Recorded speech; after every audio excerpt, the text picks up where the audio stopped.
एक बार स्वागत है आपके अपने चैनल ऑल ज्ञान के अंदर। और आज हम जानने वाले हैं कि जल तर्पण विधि होती क्या है और जल तर्पण किस लिए हम करते हैं और किन किन को करते हैं, उनके लिए हम कुछ मंत्र को भी जानने वाले हैं। तो मैं आपको ये स्क्रीन पे दिखा रहा हूँ। एक्चुअली आप इसी तरह ध्यान से देखिए। अगर आप चैनल पर नहीं हो तो प्लीज़ सब्सक्राइब जरूर कीजिए और आने वाले सारे लेटेस्ट वीडियो आपको मिलते रहेंगे। तो आज जानते हैं थोड़ा हम जल तर्पण के बारे में। जनरली आपको पता है श्राद्ध हमारे जब आते हैं तो हम श्राद्ध में अपने जो पूर्वज होते हैं और पितृ होते हैं उनको जल देते हैं। तो जल अर्पित करने की विधि को ही एक्चुअली हम जल तर्पण कहते हैं और ये श्राद्ध में ही किए जाते हैं खाली। तो श्राद्ध जनरली ये ध्यान रखना है कि आपको ये श्राद्ध आप अपने किसके लिए कर रहे हैं और किसके नहीं कर रहे हैं। मैं ऑलरेडी इस पर एक वीडियो बना चुका हूँ, आप उस पर देख सकते हैं वहाँ पे जाके।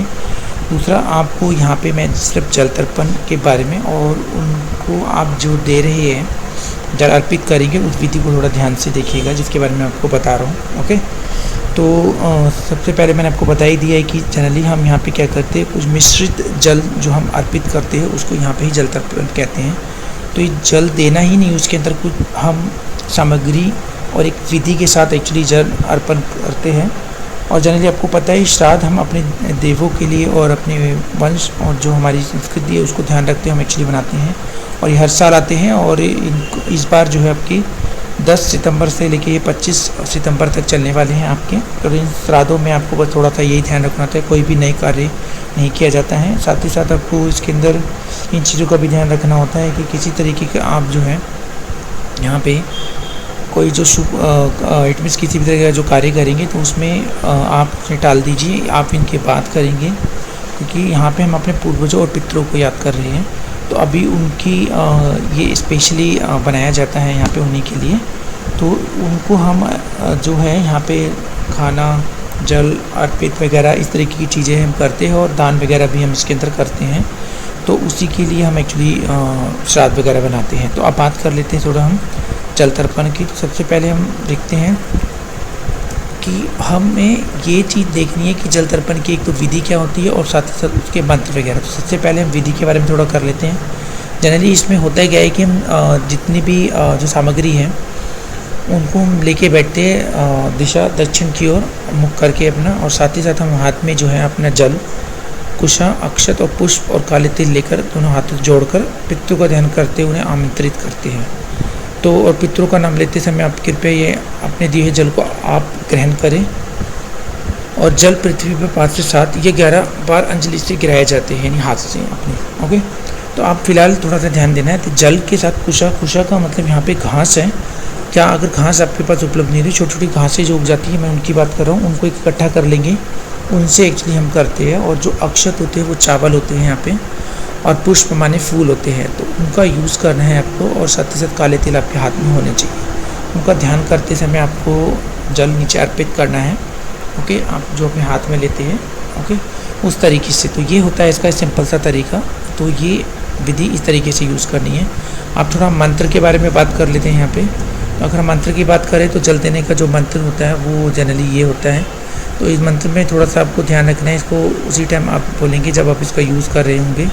ओके, तो ये थोड़ा आपको ध्यान देना है। फिर उसके बाद हम बात कर लेते हैं यहाँ पे कि अगर माता को आप जल दे रहे हैं और अगर माता का आप श्राद्ध कर रहे हैं तो उसमें आप जल पर अर्पित करना चाहते हैं, तो आप उसको जो है इट मीन्स कोई भी तांबे का लोटा या उस तरीके से तांबे की इस तरीके का दिया आपको दिख रहा होगा, ये आप ले सकते हैं इस तरीके का। उसी में आप ये तीनों चारों जो है उनका यूज़ करेंगे, काले तिल वगैरह का, घास का और चावल का।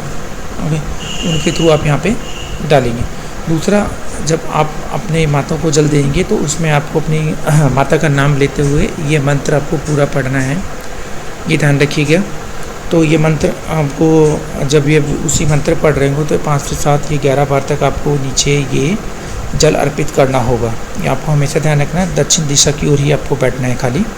फिर उसके बाद कर लेते हैं हम यहाँ पे अपने पितामह को जल देने का। जब आप बात करते हैं तो उसमें भी सेम है। तो आप अपने गोत्र का नाम लेते हुए और अपने पिता का नाम लेते हुए आपको यहाँ पे ये पूरा मंत्र 3 बार आप जल देंगे इस मंत्र को पढ़ते समय। तो तब आप इस तरीके से अपने पितामह को जल अर्पित कर सकते हैं, जिसमें आप जल तर्पण विधि यूज़ कर रहे हैं मंत्र के साथ में। अब बात कर लेते हैं थोड़ी सी हम दादाजी के लिए। तो अगर दादाजी को आप दे रहे हैं तो यहाँ पे आपको अपने दादाजी के नाम लेना है और अपने गोत्र का नाम बोलते समय जल अर्पित करना है और ये मंत्र आपको बोलना है। इसमें भी आप 3 बार जल अर्पित करेंगे वहाँ पे, तभी आपकी विधि पूरी कंप्लीट होगी। और अब लास्ट की जल तर्पण विधि की जो हम दादी के लिए करते हैं उसके बारे में देख लेते हैं। सबसे पहले अपने गोत्र का नाम लेंगे, उसके बाद आप दादी का नाम लेते हुए ये मंत्र पूरा आप पढ़ेंगे।